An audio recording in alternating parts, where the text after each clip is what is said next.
کہ جھینگا کھانا جائز ہے یا نہیں، تو فقہ حنفی میں جھینگا بھی ہماری رائے کے مطابق جائز نہیں ہے۔ اس کی وجہ یہ ہے کہ مچھلی جب حلال ہے تو مچھلی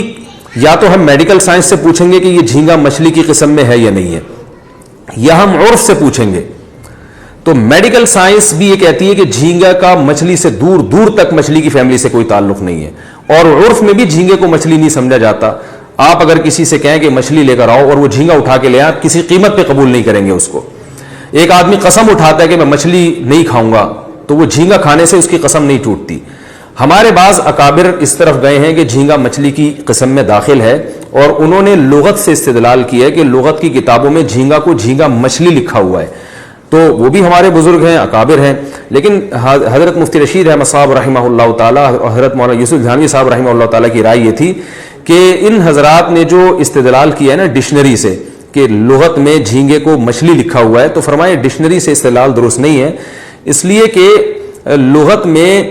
اگر کسی چیز کو کوئی نام دے دیا جائے لیکن لوگ اس کو وہ سمجھتے نہ ہوں تو وہ پھر اس چیز میں داخل نہیں ہوگی۔ جیسے انہوں نے لکھا ہے کہ جیسے سمندری گھوڑا،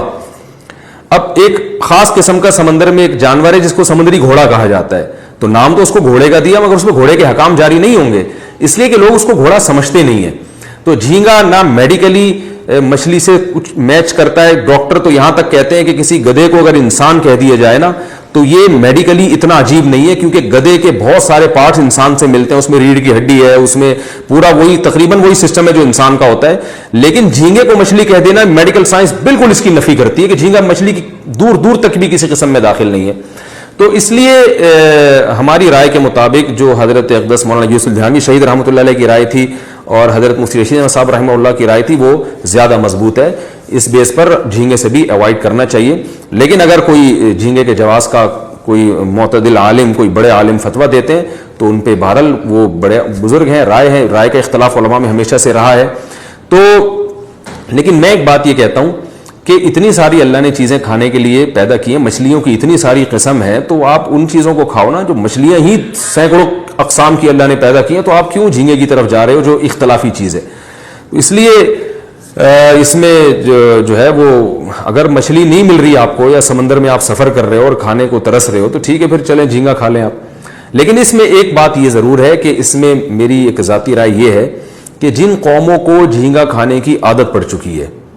جو باپ دادا سے کھاتے چلے آ رہے ہیں، جیسے بنگلہ دیش میں بہت زیادہ جھینگا آج سے نہیں صدیوں سے کھایا جا رہا ہے، تو علماء خود ایک اصول بیان کرتے ہیں کہ کسی قوم سے عادت چھڑوانا یہ بہت مشکل کام ہے، تو پھر اس میں یعنی لچک پیدا ہو جاتی ہے مسئلے میں۔ تو چونکہ